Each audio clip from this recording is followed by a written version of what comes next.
Halo, bertemu lagi dengan Asyub. Kali ini kita akan bahas tentang bagaimana suatu item dianalisis menggunakan kuantitatif.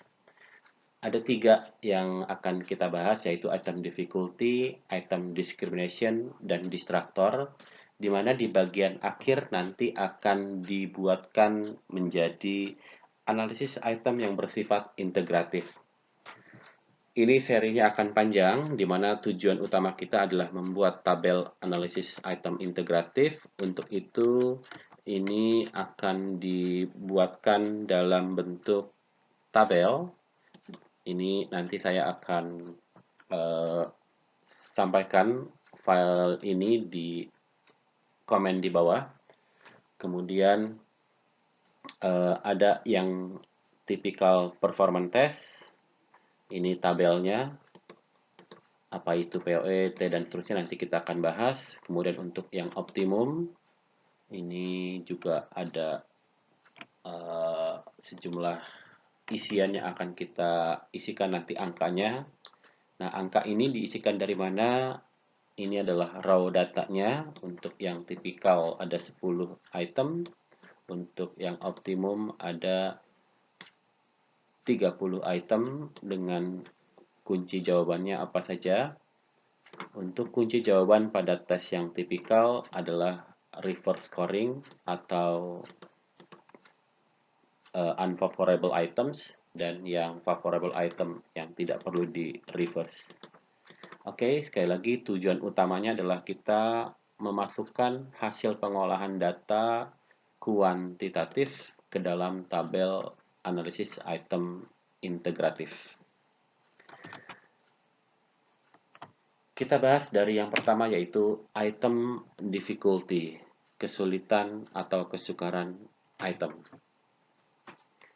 Item difficulty digunakan pada tes optimum performance test atau maksimal performance test, di mana item ini nantinya akan diskor dikotomi menjadi benar atau salah dengan pendekatan sekali lagi classical test theory. Notasi yang biasa digunakan untuk item difficulty adalah P, proportion correct, di mana nanti akan dihitung menggunakan berapa orang yang menjawab item dengan benar dibagi dengan orang yang menjawab. Nah, ini juga mesti dilihat juga karakteristik tesnya. Tes yang berapa orang yang menjawab ini apakah pada tes yang bersifat time limit, artinya dibatasi waktu, misalkan pada speed test atau work limit, di mana dalam hal ini dianggap semua orang sudah melihat itemnya, sehingga kalau kosong artinya tidak dijawab, dianggap sebagai respon yang salah, maka dia dihitung juga. Tujuan untuk melakukan item difficulty adalah untuk mengetahui tingkat kesukaran item. Apakah tingkat kesukaran itemnya sudah sesuai belum dengan tujuan tes? Tujuan tes itu ada dua, yaitu seleksi dan mastery. Untuk seleksi nanti akan dilihat sejauh mana tingkat kesukaran itemnya sudah sesuai dengan selection ratio. Sementara kalau untuk mastery biasanya angka 0,8 atau 80% dianggap sebagai angka batasan atau rata-rata menentukan bahwa suatu item pada tes mastery itu dikatakan baik. Dengan kita mengetahui tingkat kesukaran item, kita bisa atur urutannya sehingga yang di bagian awal tes itu adalah item yang mudah. Kenapa ini perlu dilakukan? Karena umumnya test taker itu akan mengerjakan tes dari nomor kecil ke nomor besar, dari awal ke akhir. Jadi ketika dalam hal ini di nomor awal ada soal yang sukar, soal yang sulit, maka test taker tidak perlu membuang banyak waktu pada item tersebut. Dan juga dalam hal ini akan meningkatkan motivasi diri untuk mengerjakan tes hingga selesai dan seoptimum mungkin. Artinya seperti kita melakukan pemanasan dari mudah makin lama makin sukar. Oke, selection ratio. Jadi dalam hal ini mungkin untuk seleksi penerimaan misalkan beasiswa jangan dibuat terlalu mudah juga, karena biasanya kalau dikatakan seleksi itu adalah berapa persen yang kita inginkan untuk lulusnya. Kecuali kalau memang untuk seleksinya tidak terlalu ketat gitu ya. Jadi ini keketatannya akan mempengaruhi difficulty tesnya sebaiknya. Untuk mastery testing misalkan pada ujian-ujian di pendidikan, ini itemnya diharapkan relatif mudah. Secara kuantitatif, difficulty 0,5 atau setengah itu akan memberikan diskriminasi yang paling tinggi. Nanti kita akan bahas juga, jadi secara umum item kalau terlalu mudah diskriminasinya buruk. Kalau terlalu sulit juga diskriminasinya juga buruk. Untuk tes-tes tertentu kadang-kadang tidak dibutuhkan kesukaran item yang bervariasi. Sehingga kalau misalkan dalam hal ini itu akan dilakukan, kita perlu tahu juga difficulty item dari setiap itemnya. Nantinya ketika kita sudah mengetahui tingkat difficulty dari setiap item, maka kita akan merekomendasikan ini itemnya sesuai tidak dengan tujuan tesnya. Kalau memang tidak, maka harusnya dibuang atau dihapuskan. Dalam konteks typical performance test, misalkan skala Likert yang tidak ada jawaban benar salah, difficulty sama dengan proportion of endorsement index. Jadi dilihat seberapa yang setuju terhadap item tersebut dan berapa yang tidak setuju. Sehingga dalam hal ini prinsipnya relatif sama ketika kita ingin melihat kesetujuan itu sebagai yang mengiyakan menjawab benar pada suatu item yang bentuknya typical performance test. Oke, sebelum kita ke diskriminasi, kita cobakan praktik bagaimana melakukan item analysis untuk difficulty dan juga yang menggunakan difficulty pada tes typical performance test. Ada dua file raw data di sini yang typical performance test. Ada 10 item. Untuk yang optimum performance test ada 30 item, di mana kita akan menghitung difficulty level dari setiap tes ini. Kita akan cobakan. Untuk yang pertama, mungkin biar konteksnya lebih mudah, untuk yang optimum performance test. Dari data ada 250 partisipan di sini, dengan opsi 4 pilihan ganda A, B, C, D. Kemudian ada kunci jawaban di atas.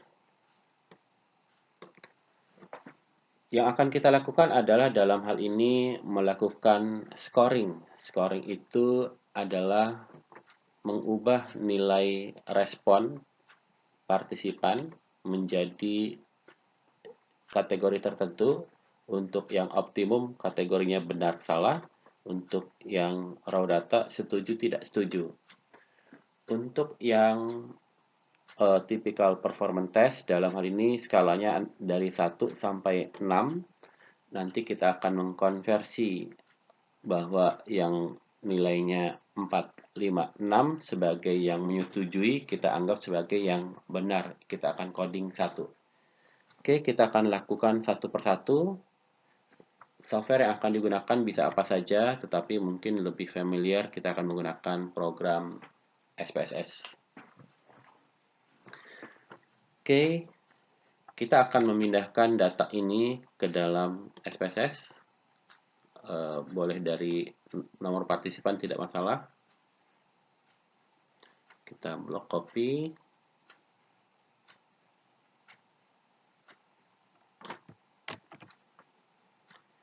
Kemudian kita paste di SPSS.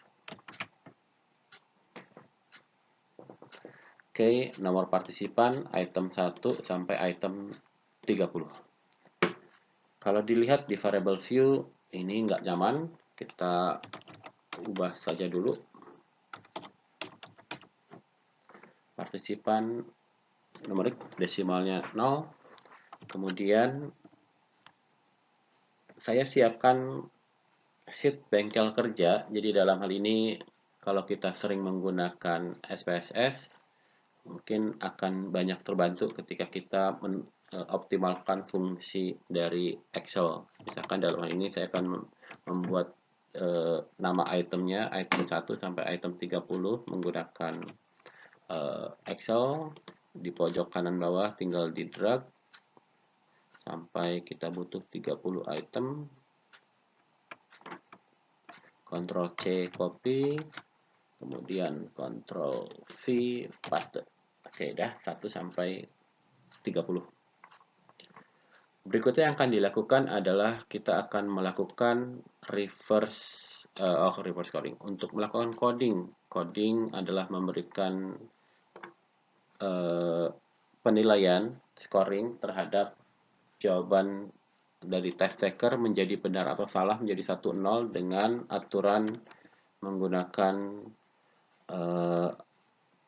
kunci jawabannya. Jadi apakah kalau orang itu benar atau salah, kita sesuaikan antara soal tersebut, jawaban soal tersebut dengan kunci jawabannya. Nah, sebelum kita melakukan, kita perlu juga menyiapkan dalam hal ini apa saja pilihan jawaban untuk pilihan A. Ctrl C copy, bengkel kerja. Tadi saya sudah copy, dalam hal ini untuk memudahkan kita akan menggunakan menu transpose. Oke, item 1 C. Nah, yang akan kita lakukan adalah dalam hal ini menggrouping item mana saja yang kunci jawabannya C. Kunci jawabannya A dan terusnya ya. Data, sort cases, sortnya by column B saja lebih mudah. Nanti akan berurut item berapa saja yang kunci jawabannya apa. Oke, ini kita akan gunakan untuk mengcoding. Untuk jawaban A, itemnya adalah 10, 15, 26, 27. Untuk melakukan pengubahan huruf menjadi angka atau menjadi yang lainnya dan ditransform, record saya lebih prefer menggunakan record into same variable. Masukkan item-item yang pilihan tertentu 10, 15, 26, 27 untuk pilihan A. Klik 15, 26, 27 atau bisa juga kalau mau lebih smooth 26, 27 bisa juga double klik 27. Kadang-kadang tidak mau. Oke. Alt and new values, alt value-nya A. Hati-hati kalau di dalam SPSS itu sensitif, artinya huruf A besar dan huruf kecil itu dianggap hal yang berbeda. Kalau jawabannya A, dia benar, codingnya 1, add. Yang jawab yang lain itu bisa B, bisa C, bisa D, atau tidak menjawab karena dia salah, tidak melihat item atau memang sengaja tidak menjawab item tersebut. All other values 0. Add, continue, oke. Kita lihat hasilnya adalah ini item 10, kemudian item 15, 26, 27 ini. Kemudian item yang pilihan jawabannya B, saya kecilkan view-nya biar kelihatan banyak.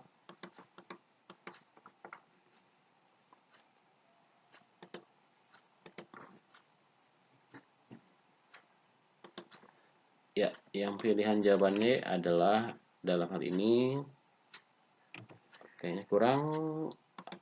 Aduh, maaf lama. Ya, 2711 transform record into same variable. Ini dikeluarkan kembali. 2711 12, 13, 16.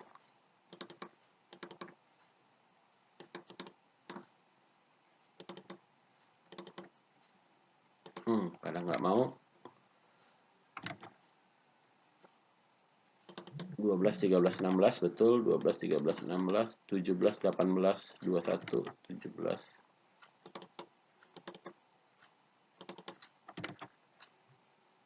22, 24, 29.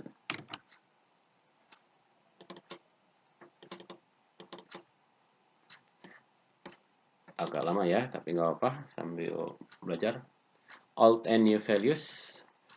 Tadi awalnya A, dalam untuk pilihan yang pertama A, kita akan ganti menjadi B.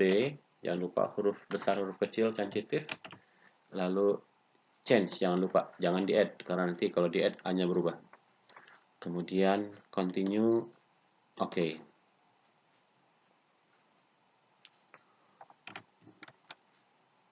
Untuk yang pilihan jawaban C, 1, 3, 4, 5, dialog recall, record into same variable, keluarkan item yang sebelumnya, 1, 3, 4, 5,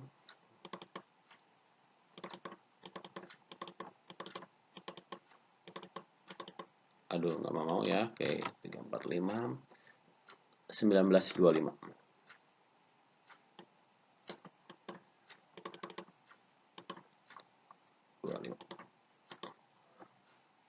Oke, old and new values jangan lupa diganti C, change, oke.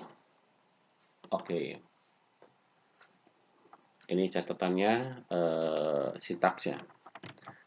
Kemudian yang terakhir yang pilihan jawabannya delta. Oke, 6, 8.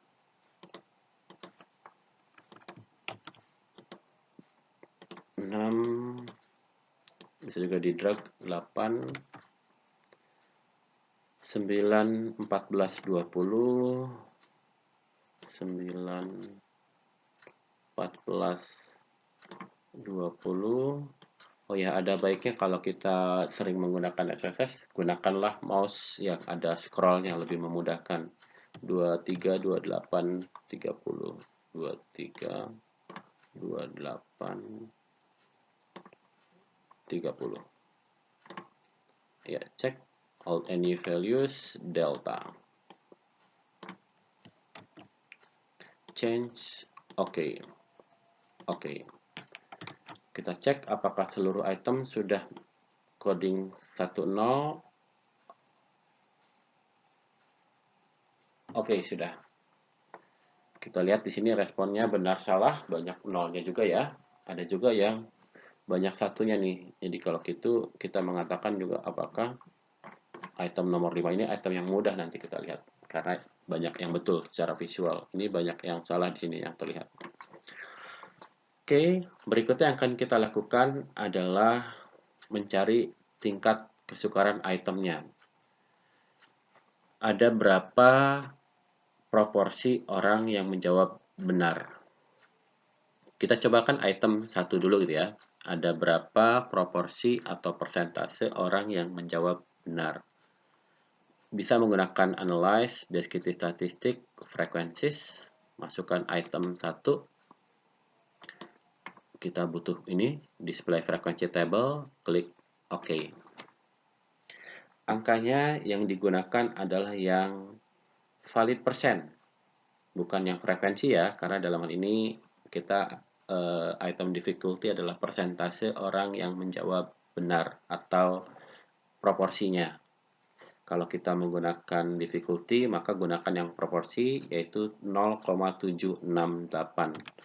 0,768. Jangan lupa kita masukkan di tabel integratif untuk yang optimum. Untuk narasi item, ya perlu dilihat itemnya apa bunyinya. Ini 0,6 berapa tadi? 768. Ya, ini pertama. Kemudian item yang kedua dan seterusnya. Kalau memang mau sekaligus, kita masukkan coba misalkan 5 item pertama. Oke. Item 2 476, 0,476.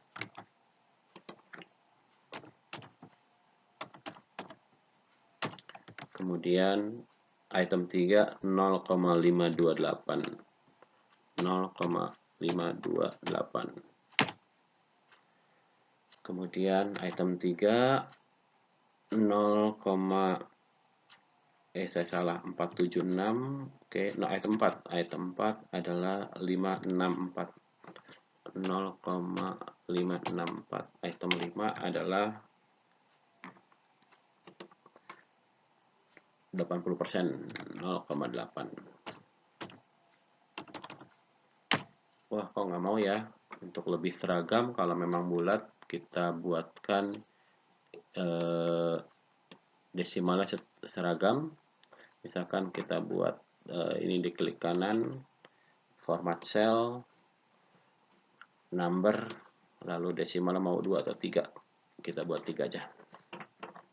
Oke, ini angka difficulty level pada 5 item pertama. Capek ya, karena saya mesti mengetikkan satu persatu. Belum kalau saya salah, sehingga akan menjadi salah juga mengetiknya. Mungkin komanya pakai koma, bukan titik. Angkanya salah entry. Tadi kita lihat saya juga beberapa kali melakukan kesalahan bolak-balik. Apakah ada cara cepat yang lain? Jawabannya ada dong.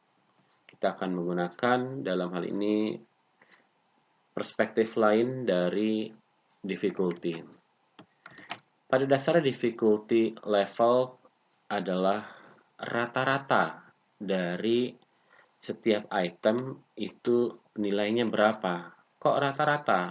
Jadi kalau misalkan kita lihat dalam hal ini 12 orang yang pertama, ada 2 orang yang salah, ada 10 orang yang betul, maka dalam hal ini kita katakan bahwa rata-ratanya adalah 10/12. Kalau gitu saya coba pakai rata-rata ah. Bisa nggak ya saya hitung rata-rata item 1, analyze, descriptive statistic, frequencies. Saya masukkan item 1, lalu saya hitung statistik melihat min-nya. Oke. Min-nya nggak bisa, kenapa ya? Oh, jadi dalam hal ini saya perlu mengubah settingnya. Di sini tidak ada min-nya karena setting variabel ini 1 sampai 30 itu masih string, masih berupa angka yang tidak dapat dihitung secara matematis. Maka mesti saya ubah menjadi numerik. Ini numerik atau kalau mau lebih cepat copy, saya coba bisa nggak ya copy paste untuk fitur ini.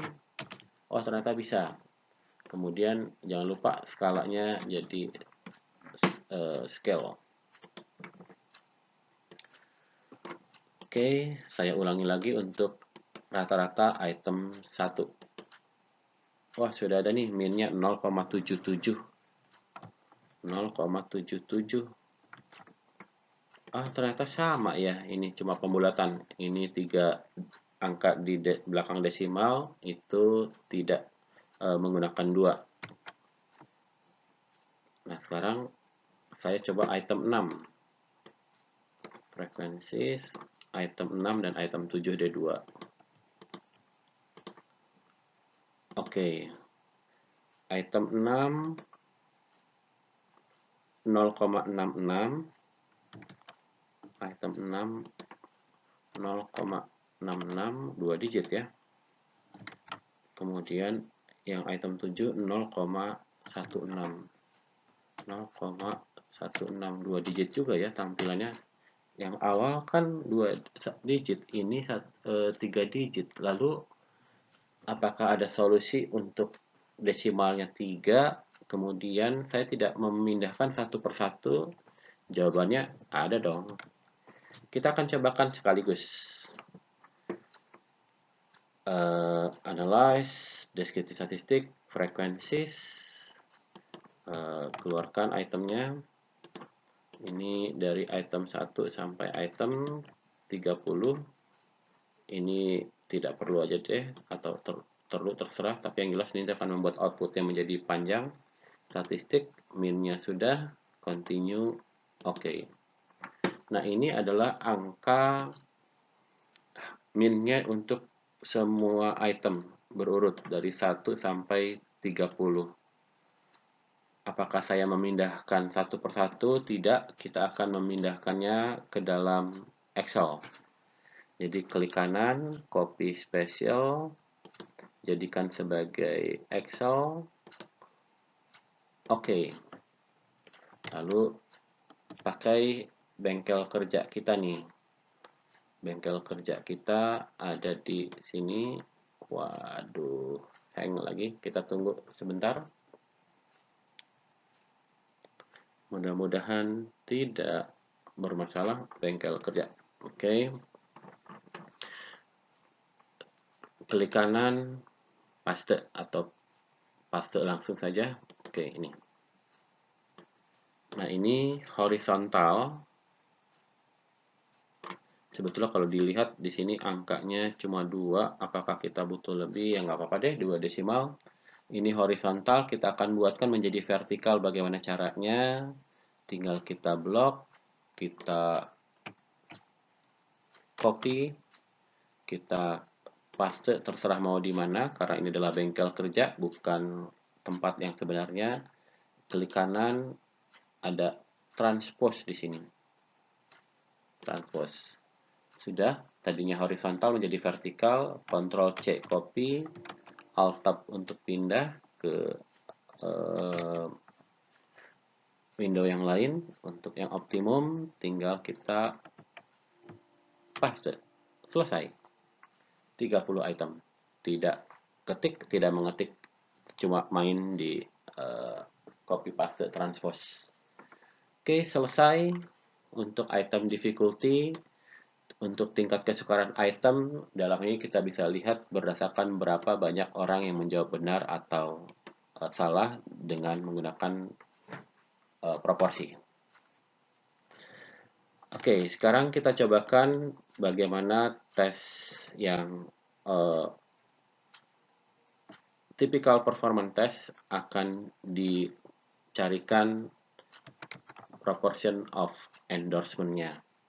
Jadi nanti kita akan menghitung berapa yang menjawab setuju pada item. Untuk yang menjawab setuju pada item, dalam hal ini kalau pilihannya ada 6 seperti ini, 1, 2, 3, 4, 5, 6, maka kita akan mengcoding yang 3, 4, dan 5 menjadi pilihan tertentu. Biasanya kesepakatannya 1, kemudian untuk yang 1, 2, 3 kita akan coding menjadi 0. Nanti kita akan lihat ada berapa proporsi yang menjawab 1. Oke, kita akan butuh file baru. File, new, data. Oke, kita akan pindahkan data ini.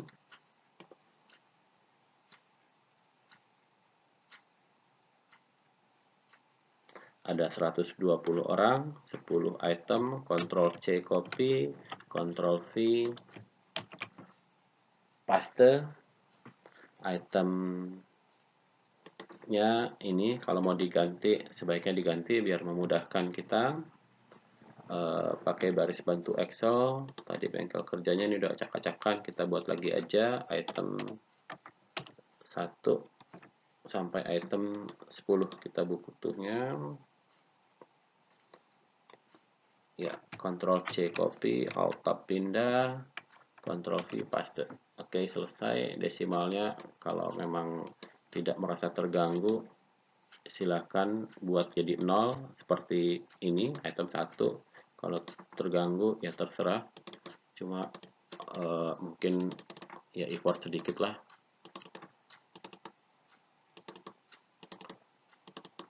Iya, selesai. Kita akan melakukan recoding. Transform record into same variable. Kita masukkan seluruh item. Oh ya, untuk item yang unfavorable dalam hal ini yang digunakan adalah yang original entry ya, bukan yang sudah di reverse. Alt and new values. Alt value 1, new value-nya 0, add. Alt value-nya 2, new value-nya 0, add. old value 3, new value-nya 0, old value-nya 4, new value-nya 1. Kenapa 4 jadi 1? Karena dalam hal ini jumlah pilihannya ada 6. Jadi kalau kita bagi 2 menjadi 3, 3. Jadi untuk yang 3 pertama sebagai yang tidak setuju, untuk yang 4, 5, 6 itu yang setuju. Kalau kita lihat di sini sudah kita cek 1, 2, 3, 0, 4, 5, 6, 1. Continue seluruh item di reverse, yes. Oke, sudah menjadi 1, 0. Lalu berikutnya bagaimana dilakukan?